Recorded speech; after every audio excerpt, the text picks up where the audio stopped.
안녕하십니까 여러분, 크립토 토마토 여러분들께 인사를 전해드리고 있습니다.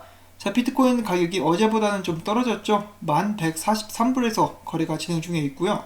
조만간에 비트코인 관련해서 큰 움직임이 일어나게 될 것이라고 하는데, 위로 튈지 아래로 튈지 긴장하면서 이 추이를 좀 지켜보도록 하겠습니다.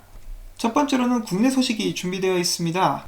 새롭게 단장한 대한민국 블록체인 협회 회원사 관계 당국과 소통하겠다, 뭔가 의미심장하고 대단하게 막 준비를 하고 있는 그런 모습이 보여지고 있는데, 자, 블록체인 관련해 가지고는 잘 모르겠지만은 암호화폐 같은 경우는 정부가 일단 귀를 꽉꽉 틀어막고 있기 때문에 큰 진전을 이제 기대하기는 좀 힘들지 않을까, 그런 생각이 듭니다. 자, 그 다음에는 암호화폐 시장에 대위기가 찾아오게 될 수도 있을 것 같다라는 소식을 여러분들께 전달을 해드립니다. 일단 크레이그 라이트가 어제 제가 소식을 전달해드렸듯이 법원의 판결에 따라서 50%의 비트코인 약 55만 개를 네이브 클라이만의 동생 아이라 클라이만에게 넘겨주게 됩니다. 이에 대해서 최근 인터뷰를 통해서 크레이그 라이트는 법원의 지시에 그냥 따르겠다고 순응하는 모습을 보여주었었는데요. 자, 문제는 여기서 발생하게 됩니다. 아이라 클라이만이 비트코인 55만 개를 상속받기 위해서는 상속세의 40%에 해당하는 20억 달러를 현금으로 지불을 해야 된다라고 이야기가 나오고 있습니다. 만약에 이 아이라 클라이만이 20억 달러를 보유하고 있지 않다 그러면은 이 세금을 납부하기 위해서 20억 달러 상당의 규모의 비트코인을 매각할 수밖에 없는데, 20억 달러어치 비트코인이 시장에 던져진다 그러면은 이는 암호화폐 시장의 붕괴를 일으킬 것이다 라고 이야기가 나오고 있는 것입니다. 자, 지금 당장 이제 완전하게 최종 판결이 내려진 것은 아니고 완벽하게 이 모든 절차가 이행되기까지는 2020년 3월까지 기다려야 된다라고 이야기를 하고 있죠. 그렇게 됐을 경우에, 그리고 만약에 20억 달러의 비트코인이 시장에 던져질 때 크레이그 라이트는 자신이 원하는 비트코인의 멸망을 지켜보게 되게 될 수도 있을 것 같습니다. 저희들에게 남겨진 시간이 좀 남아있긴 한데, 문제는 내년 2020년 1월이죠. 2020년 1월이 되면은 비트코인 100만 개가 넘게 잠겨있는 튤립 트러스트가 열리게 된다고 합니다. 이 튤립 트러스트에 관해서는 또 말이 많은데요. 어떤 이들은 이 튤립 트러스트의 존재 자체를 믿지 않는 사람들도 있고, 어떤 사람은 튤립 트러스트가 존재하고 비트코인이 안에 있지만은 접근을 하기 위해서는 특별한 키가 필요한데 크레이그 라이트는 그것을 가지고 있지 않다라고 이야기하는 사람도 있습니다. 일단 2020년이 오게 되면은 이제 굉장히 좀 살벌해질 것 같은데, 그때까지 암호화폐 시장에 정말 많은 자금이 유입이 돼가지고 이 여기 있는 20억 달러어치 비트코인이 던져진다라고 할지라도 다 소화시킬 수 있기를 한번 바라보도록 하겠습니다. 저는 이 비트코인 시장이 없어질 거라고 생각은 하고 있지 않습니다. 그런데 크게 붕괴가 될 수는 있다라는 그런 걱정이 들고 있는데요. 차라리 이렇게 막장으로 가게 된 거, 귀신이나 외계인이 나타나가지고 크레이그 라이트 잡아갔으면 정말 좋겠습니다. 개소리는 그만하고 다음 소식도 보도록 하겠습니다. 최근 들어 정말 많은 인기를 구가하고 있는 이더리움 클래식에서 새로운 파트너십을 발표를 합니다. 이즈 브레이커와 파트너십을 또 체결을 했다라고 하는데요. 이더리움 클래식 핵심 개발 및 엑셀레이터 팀인 이더리움 클래식 랩스가 이즈 브레이커와 파트너십을 발표하였습니다. 이즈 브레이커는 의견을 공유하고자 하는 전 세계 모든 유저들의 커뮤니티를 확장할 수 있는 초대 전용 보안 커뮤니티입니다. 그 반면에 이더리움 같은 경우는 약간의 고난을 겪고 있는 것이 아닌가 하는 그런 생각이 드는 소식이 나왔는데요. 이더리움 이스탄불 업그레이드 11월 연기 가능성, 이더리움의 클라이언트 페리티 소속 개발자인 매운탕이 아니고 웨이탕이네요. 웨이탕씨가 이야기하기를 이더리움 업그레이드 구현을 위해서는 페리티는 최소 9월 6일까지 시간이 필요하고, EIP 이더리움 개선 건의를 늦게 받아들인 것도 원인 중 하나이지만은 대규모 코드 리팩터링을 이스탄불 EIP 구현 전 병합해야 하는 것이 급선무다라고 밝히면서 이 준비 작업 때문에 아무래도 11월까지 업그레이드가 연기될 수 있다라고 이야기를 하고 있습니다. 그리고 또한 블룸버그 통신 같은 경우는 이렇게 전했습니다. 이더리움 네트워크 이용률이 90%까지 치솟는 데는 테더의 영향이 크다. 테더의 시가총액이 최근 40억 달러를 넘어섰는데 최소 40%가 이더리움 네트워크에서 발행이 되었다라고 전달을 했습니다. 지금 현재 많은 이더리움 개발자들이 이더리움 네트워크 용량 확대를 요구하고 있는 그런 상황이고요. 이에 대해서 비탈릭 부테린은 이더리움 2.0 샤딩부터는 이런 문제들을 해결할 수 있을 것이다 라고 밝혔습니다. 자, 그 다음에는 일본 소식이 있습니다. 지난 1일 입헌민주당 나카타니 카즈마 중의원이 아베 총리에게 페이스북 스테이블코인 리브라에 관한 질문서를 발송을 했고, 15일 총리로부터 답변서를 받았습니다. 결론부터 말하자면은 알맹이는 쏙 빠진 그런 답변이라고 하고 있습니다. 예를 들어서 정부는 리브라에 대해 어떤 견해를 가지고 있는가라는 질문에 대해서 리브라에 대한 구체적인 정보가 밝혀지지 않았다. 현 시점에서는 대답하기 곤란하다. 향후 동태를 주시하며 적절하게 대응하겠다라고 답을 해왔으며, 중앙은행 디지털 화폐에 대해서는 어떻게 생각을 하는가?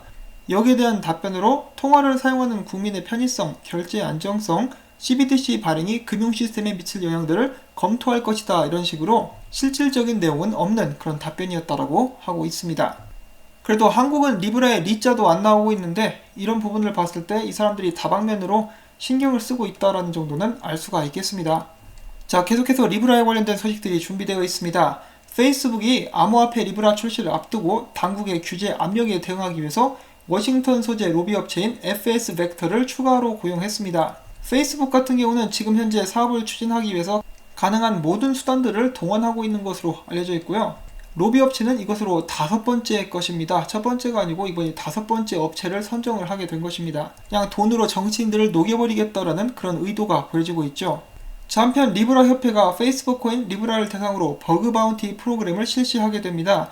이에 따라서 리브라 테스트넷 코드에서 치명적인 결함을 발견한 사람에게 최대 1만 달러 상당의 포상금이 지급되게 되는 것입니다. 자, 리브라를 어떻게 해서든지 출시를 시키겠다라는 강한 의지가 보여지고 있는 그런 상황입니다. 자, 그리고 최근 미국 하원 의원단이 페이스북의 암호화폐 리브라의 규제를 담당하는 스위스 규제 당국 방문을 마치고 다음과 같은 성명을 발표했습니다. 스위스 정부의 고위 당국자가 우리를 위해 여러가지 배려를 해준 것에 대해서 감사하지만 IT 대기업들이 사생활로 통제될 수 있는 글로벌 통화를 발행하도록 하는 데에 대한 우려는 떨어지지 않고 있다. 또한 맥신 워터스 의원은 이렇게 말을 했는데요. 이번 주 초 의회가 리브라를 계속 조사하게 될 것이며 다음번 입법회에서는 금융서비스위원회 리브라에 대한 검토가 우선시될 것이다. 아직까지 탐탁지 않아 하는 모습이 확연하게 드러나고 있습니다. 자, 페이스북에 이어서 또 다른 거대한 소셜미디어죠. 텔레그램에서 자체 체인 톤에서 암호화폐 거래를 개시하게 될 것이라는 소식이 나왔습니다. 전 세계 3억 명의 유저를 확보하고 있는 소셜미디어 앱인 텔레그램은 오는 10월에 자체 체인 톤의 론칭 때 비트코인, 이더리움, 라이트코인, 비트코인 캐시 등 기타 ERC20 토큰 간의 거래 또는 법정 통화로 거래할 수 있는 서비스를 시작하게 될 것이라고 밝혔습니다. 점점 더 이 암호화폐 세상으로 뛰어드는 대기업들이 증가하고 있습니다. 자, 바이낸스 KYC 해킹 유출 건에 대해서 잠정적인 결론은 하청업체가 유출한 것이다 라고 결론을 내리고 있는 듯한 그런 모습이 보여지고 있습니다. 한마디로 바이낸스 측은 직접적인 잘못은 없다라고도 이렇게 볼 수가 있겠는데요. 해커는 바이낸스에서 빼냈다라고 이야기를 한 것으로 봐서 어떻게 보면은 이 외부 대행업체가 뒤집어 쓴 것일 수도 있다라고 추론을 해볼 수도 있겠습니다. 중요한 것은 앞으로는 이런 식으로 중요 정보가 해킹되거나 유출되는 일이 꼭 없어야 될 것입니다.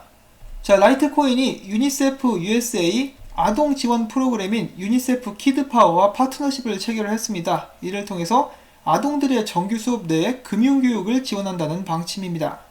중국 소식입니다. 중국 유력 미디어 화샤시보가 역외 위안화 스테이블코인은 무슨 수작인가, 해외 암호화폐 거래소의 움직임에 주의해야 된다라는 글을 제기했고, 비트파이넥스와 역외 위안화 기반 스테이블코인 발행을 강력하게 비판했습니다.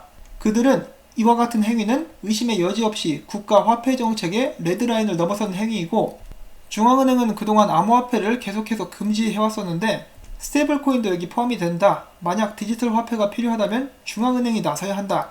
비트파이넥스의 이 같은 움직임은 규제 당국이 나서서 감시할 필요가 있다라고 지적을 했습니다. 자, 이렇게 되면은 정말 좀 많이 불안해집니다. 뉴욕 검찰 당국도 비트파이넥스에 대해서 이를 갈고 있는데 실제로 이렇게 되면은 중국까지 나서가지고 비트파이넥스를 조직이 될 가능성이 있죠. 이 양국에서 다구리를 받게 된다면은 과연 비트파이넥스가 견딜 수 있을 것인가?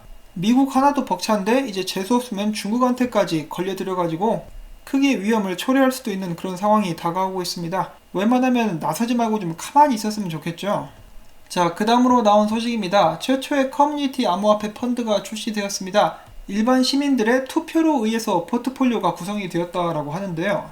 이 같은 펀드를 출시하는 곳은 바로 크립토 포테이토입니다. 크립토 포테이토는 독자들을 상대로 70개의 암호화폐에 대한 투표를 실시했고요. 투표 기간이 끝난 뒤 이코노미와 크립토 포테이토 분석가들이 최종 조정을 거쳐서 펀드의 최초 포트폴리오 구성이 완료되었습니다. 여기에 들어가게 된 암호화폐들의 목록으로는 비트코인, 이더리움, XRP, 바이낸스 코인, 테조스, 이오스, 스텔라 등 7개가 포함이 된 그런 상태입니다. 남아프리카의 억만장자 마그다 위어지카가 최근 인터뷰에서 비트코인에 투자할 가치가 없다라고 주장을 했는데요. 이유는 간단합니다. 돈을 많이 꼬라박았거든요. 그는 유치하게 내가 손해를 봤으니까 투자할 가치가 없다라고 이야기를 하면서 마지막 투자 때 많은 손실을 본 이후로 아무것도 믿지 않는다라고 덧붙였습니다. 클라우드 및 가상화 소프트웨어 기업인 VM웨어의 CEO가 이렇게 이야기를 했습니다. 비트코인은 인류에 해롭다.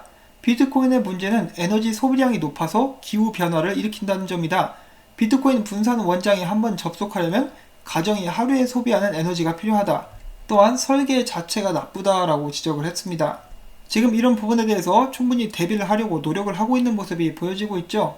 예를 들어서 암호화폐 리서치 회사인 코인쉐어의 6월 보고서에는 비트코인 채굴의 74.1%가 재생에너지를 사용한다라고 설명을 한 바가 있습니다. 그 다음은 미국에서 있었던 사건 하나를 또 소개를 해드리려고 하는데요.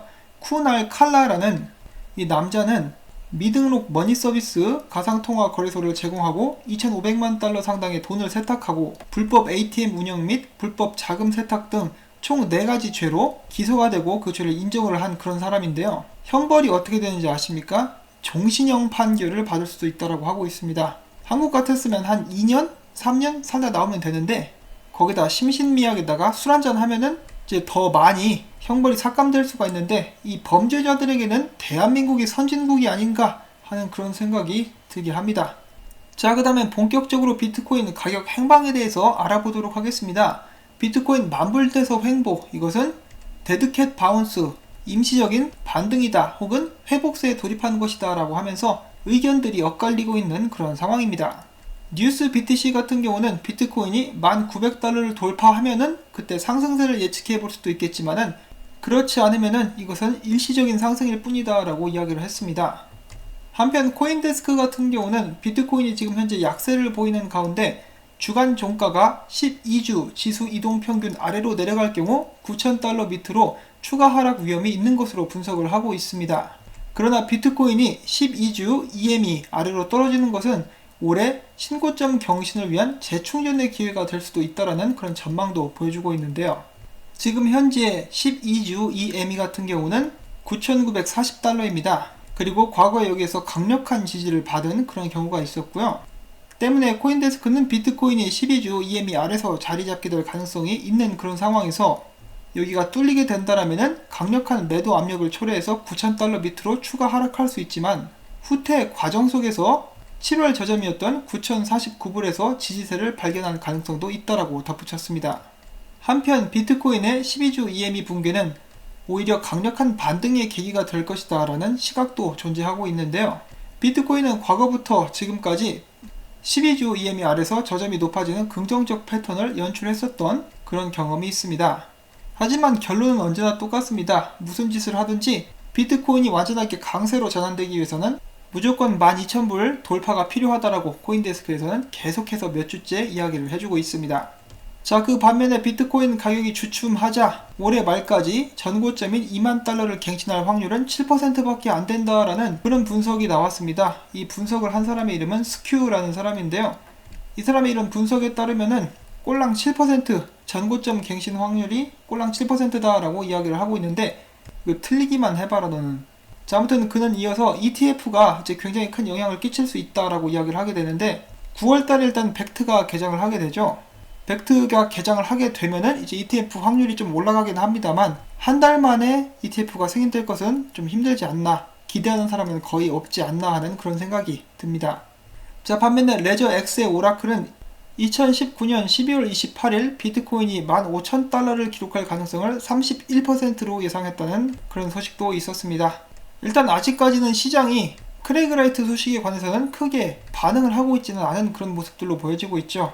2020년 상반기 때가 정말 많이 좀 걱정이 되긴 하는데 어떤 식으로 시장이 흘러가게 될지, 과연 예상대로 20억 달러어치 비트코인이 시장에 던져지게 될 것인지 불안불안하지만은 일단은 지금 당장 움직임에 잠깐 집중을 해보도록 하겠습니다. 자, 비트코인 변동성이 처음에는 86%, 36% 그리고 15%로 점차 줄어가고 있는 듯한 그런 모습이 보여지고 있습니다.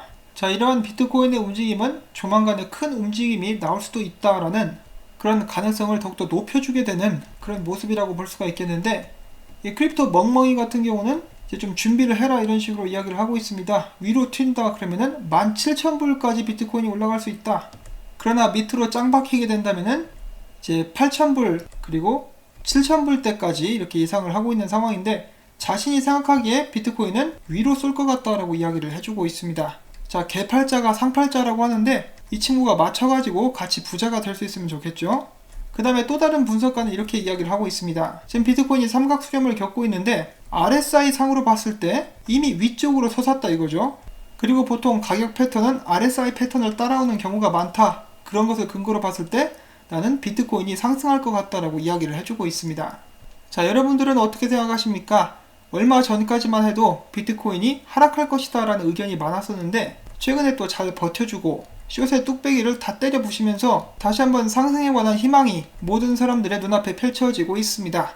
이 시장을 살펴보았을 때 정말 고려해야 될 만한 그런 사항들도 많고, 가격에 영향을 줄 수 있을 법한 그런 일들도 많이 일어나고 있는데, 그렇다고 해서 비트코인이 그걸 꼭 따라가지도 않는단 말이죠. 그렇기 때문에 더욱더 주의하시면서 투자에 임하실 수 있기를 바라면서 저는 오늘 영상은 또 여기서 마무리를 짓고 인사를 드리도록 하겠습니다.